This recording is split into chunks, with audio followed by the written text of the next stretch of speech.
Hello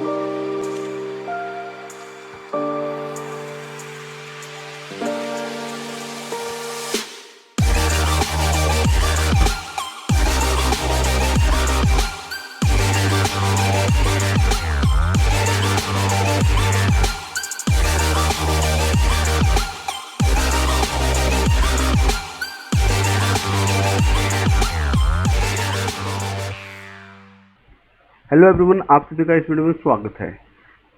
दिसंबर 2020 exam में आए हुए सीए फाउंडेशन के परमुटेशन कॉम्बिनेशन से रिलेटेड कुछ स्पेशल क्वेश्चन आपको मदद करेंगे टॉपिक को सीखने में।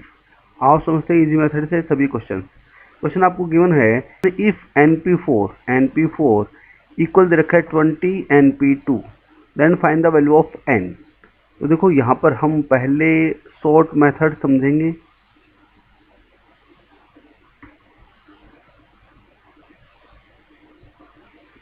एग्जाम में क्वेश्चन को कैसे करना है वो देखिए। आपको ऑप्शन से वैल्यू रखनी है। ऑप्शन से सपोज दैट आप पहले ऑप्शन 4 का रखते हो 4। तो देखो फर्स्ट ऑप्शन को मैं चेक करता हूँ। 4P4 इक्वल है 20 4P2। तो 4P4 होता है फैक्टोरियल 4 और फैक्टोरियल 4 की वैल्यू हो जाएगी 4 इंटू 3 इंटू 2 इंटू 1। 4 3 ज़ा 12 2 ज़ा 24। लेफ्ट हैंड साइड की वैल्यू 24 आती है और राइट हैंड साइड की देख लेते हैं। ये आ जाती है 20 इंटू 4 इंटू 3। तो ये आ जाता है आपके पास 240। तो इसका मतलब ये इक्वल नहीं है, इसलिए ऑप्शन ए आपका आंसर नहीं हो सकता। ऑप्शन बी भी आपके इस क्वेश्चन का आंसर नहीं होगा, बिकॉज 2P4 ये अनडिफाइंड होता है। हमेशा NPR अगर आपके सामने दिया हुआ है, NPR अगर आपके सामने दिया हुआ है तो इसकी कंडीशन होती है n की value always greater than equal to r होती है। तो ऑप्शन बी बिल्कुल भी नहीं होगा। ठीक है, अब हम बात करते हैं ऑप्शन सी की। ऑप्शन सी को चेक करते हैं। ऑप्शन सी में आपके इधर का 5। ऑप्शन सी में आपको क्या इधर का 5। चलो 5 से चेक करते हैं। 5P4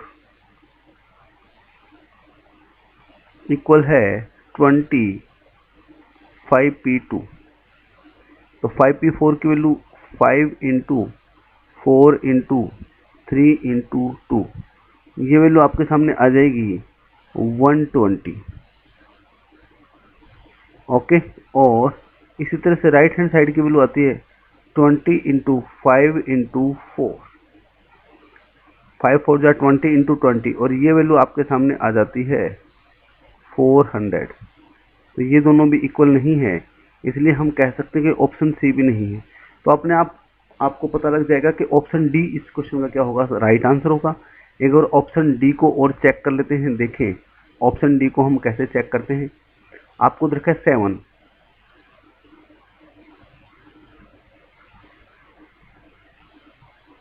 तो देखिए n की जगह मैं 7 रख देता हूँ, तो ये आ जाएगा 7P4 इक्वल होना चाहिए 27P2 के। तो 7P4 की वैल्यू हो जाएगी 7 into 6 into 5 into 4।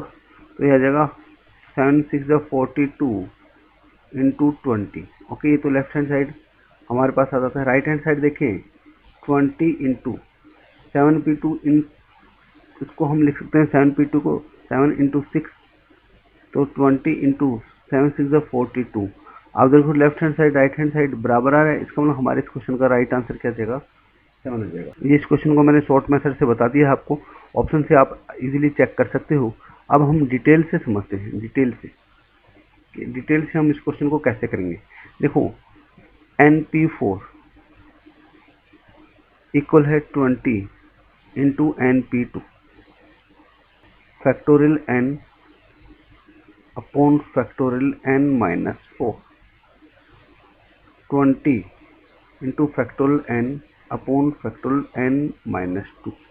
Because N P R का जो फॉर्मूला होता है factorial N upon factorial N minus R होता है। ये एन पी आर का फॉर्मूला है,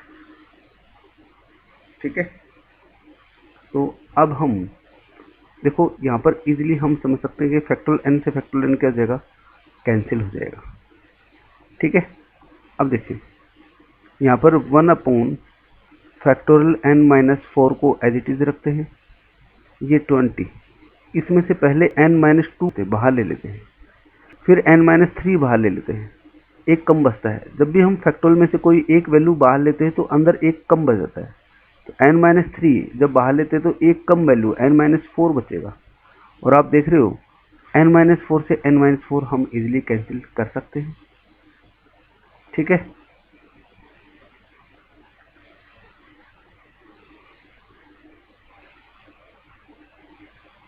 तो हमारे सामने वैल्यू आती है 1 इक्वल है 20 अपॉन n माइनस 2 और n माइनस 3। तो n minus 2 into n minus 3 equal आ जाएगा 20। n को n से मल्टीप्लाई करेंगे तो आ जाएगा n square minus 3n minus 2n, 2 3 जा 6 इक्वल 20, ठीक है। एक ये तो मेथड हुआ डिटेल से। माइनस 3 माइनस 2 माइनस 5n आ जाएगा, plus 6 minus 20 equal 0, n square minus 5n minus 14 equal 0, then n square minus 7n plus 2n minus 14। इस तरह से आप इसके फैक्टर बना सकते हो, क्योंकि दो ऐसे नंबर चाहिए जिनका प्रोडक्ट 14 और जिनका जो सम है वो माइनस 5 आए। तो इजीली आप इसको समझ सकते हो, n common n minus 7 plus 2 n minus 7 equal 0। ये बार तो n माइनस 7 को माना जाता है, फिर n प्लस 2 इक्वल 0। एक तो n माइनस 7 इक्वल 0, तो n की वैल्यू हमारे सामने आ जाती है 7। ये बार n प्लस 2 इक्वल 0, तो n की वैल्यू हमारे सामने आ जाती है माइनस 2। ओके, एक तो n की वैल्यू 7 आ जाती है, एक n की वैल्यू माइनस 2 आ जाती है। अब माइनस 2 तो होगा नहीं, ठीक है, इसलिए हमारे n की वैल्यू 7 चाहिए, ठीक है। और एक बात और समझे आप, आपके सामने ये वैल्यू आती है ना n minus 2 into n minus 3, आप इसमें भी n की वैल्यू रख सकते हो ऑप्शन से। जैसे मान लो 7 माइनस 2, 7 माइनस 2 और 7 माइनस 3। जब हम इसको देखते हैं तो 7 माइनस 2 हमारे सामने क्या हो जाएगा, 7 माइनस 2 हमारे सामने हो जाएगा 5 इंटू 7 माइनस 3 हमारे सामने कितना हो जाएगा 4, और 5 और 4 का मल्टीप्लाई करेंगे तो हमारे सामने क्या आ जाएगा 20 आ जाएगा, और यहाँ पर 20 है हमारे सामने। तो इस तरह से आप सभी तरह से चेक कर सकते हो कि आपका राइट आंसर ऑप्शन डी आता है। ऑप्शन डी आपका क्या है, राइट आंसर, ठीक है। ऑप्शन डी आपका क्या है, राइट आंसर। तो मैंने सभी मेथड आपको सिखा दिए हैं। यहाँ पर हम ज़्यादा से ज़्यादा मेथड सीखेंगे ताकि आप सभी मेथड को सीखते हुए आसानी से क्वेश्चन के आंसर तक पहुंच जाए। आप समझते हैं नेक्स्ट क्वेश्चन, बहुत ही शानदार क्वेश्चन आपके सामने है। Out of 7 boys and 4 girls, a team of a debate club for 5 is to be chosen. It mean 7 boys और 4 गर्ल्स में से आपको 5 कैंडिडेट चूज करने हैं। The number of team such that each team include at least 1 girl. जितनी भी team हैं उनमें मिनिमम एटलीस्ट 1 गर्ल होनी चाहिए। तो देखिए इसको हम कैसे करेंगे। 7 बॉयज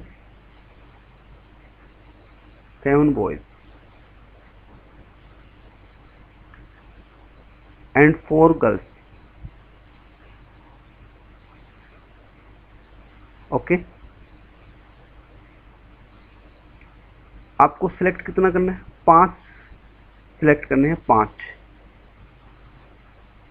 कैंडिडेट की एक टीम सिलेक्ट करनी है, 5 कैंडिडेट की एक टीम सिलेक्ट करनी है। एटलीस्ट 1 गर्ल होनी चाहिए, एटलीस्ट 1 गर्ल। इट मीन्स अगर एक गर्ल है तो 4 बॉयज होंगे, ठीक है। अब इसने एटलीस्ट 1 गर्ल बोला है, इसका मतलब 1 से ज़्यादा भी हो सकते हैं। हो सकता है 2 गर्ल्स हों तो 3 बॉयज़ होंगे, बिकॉज हमारे पास टोटल सिलेक्शन कैंडिडेट के कितने हैं, 5। हो सकता है 3 गर्ल्स भी हों तो 2 बॉयज़ होंगे। हो सकता है 4 में से 4 गर्ल्स सिलेक्ट हों तो 1 बॉय होगा। ये इसके कॉम्बिनेशन बनेंगे।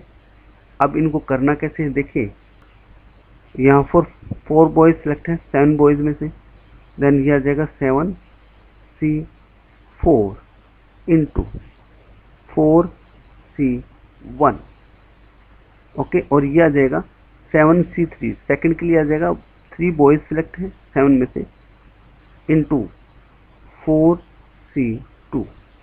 अब देखो आगे है 2 बॉयज सिलेक्ट हैं 7 में से, तो 7C2 into 4C3 and last में 7C1 इंटू 4C4। तो इस तरह से आपने सभी के कॉम्बिनेशन निकाल लिए हैं। इन सभी कॉम्बिनेशन की वैल्यू निकालेंगे आप और इसके बाद इन सबको प्लस कर देंगे। तो देखिए 7C4 कैसे निकालोगे, 7C4 7 into 6 into 5 into 4 upon 4 into 3 into 2 into 1, ये 7C4 की वैल्यू हो जाएगी। 4C1 हो जाएगा 4। तो देखो इसको जब हम सॉल्व करते हैं तो इजीली आप देख सकते हो 4 से 4 कैंसिल हो जाएगा, 3 2 जा 6, तो ये वैल्यू हमारे पास आ जाती है 7 5 जा 35 इंटू 4, तो ये वैल्यू हमारे पास आ जाती है 140। फर्स्ट वैल्यू हमारे पास आ जाती है 140। इसी तरह से हम 7C3 को सोल्व करेंगे। आपको एक बात बता देते हैं, 7C3 ऑलवेज इक्वल होगी 7C4 की, ठीक है, बिकॉज यहाँ पर 4 और 3 का जो सम है वो 7 के इक्वल है। तो इसको मैं थोड़ा उठ में कर देता हूँ। 7C4 की वैल्यू आपने निकाली थी 35, तो 35 इंटू 4C2 को सोल्व कर लेते हैं, 4 into 3 upon 2 into 1, then value हो जाएगी 35 इंटू 2 2 जा 4 और 3 2 जा 6, और ये वैल्यू आपके पास आ जाती है 210। इसी तरह से हम सोल्व करते हैं 7C2 को, तो 7C2 7 इंटू 6 अपॉन 2 इंटू 1, और 4C3 की वैल्यू 4 हो जाएगी। आप समझ सकते हो 4C3 ऑलवेज 4C1 के इक्वल होगी। इसमें भी वही कंसेप्ट है, बिकॉज 1 और 3 का जो सम है 4 के इक्वल है, इसलिए इन दोनों की वैल्यू सेम होगी और ये हो जाएगी 4। आप इजीली 4C3 को सोल्व भी कर सकते हो। ये आ जाता है 4 into 3 into 2 upon 3 into 2 into 1। तो आप देख रहे हो कि यहाँ पर 3 से 3 कैंसिल, 2 से 2 कैंसिल, तो इसकी वैल्यू जो हमारे सामने आती है 4। ओके, सभी कंसेप्ट आपके अच्छे से समझ आ रहे हैं। अब देखिए यहाँ पर ये आ जाता है 2 3 जा 6, तो हमारे पास जो वैल्यू आती है 7 3 जा 21 इंटू 4, तो ये आ जाता है 84। और फिर 7C1 की वैल्यू जो है हमारे सामने आ जाएगी 7, और 4C4 की वैल्यू आ जाएगी 1, तो ये आ जाएगा आपके पास 7, और यहाँ पर हम रख देते हैं 7। तो इन सब का जो सम है हमारे पास कितना आ जाता है देखिए। अब देखो इस 1 से ही मुझे पता चल रहा है कि मेरे पास अगर समय कम है, तो यहाँ पर देखो इसकी 1 डिजिट कितनी है 9, इसका 1 9, इसका 1 9, तो ये देखो कितना आ रहा है 1, ये मैच हो रहा है। इसका मतलब ऑप्शन डी इसका आंसर हो सकता है। वैसे हम इसको प्लस कर लेते हैं। जब हम इसको प्लस करते हैं तो इजीली आप समझ गए कि ऑप्शन डी जो है इस क्वेश्चन का आंसर है। और उम्मीद करता हूँ सभी कंसेप्ट आपको अच्छे से समझ में आ गए होंगे।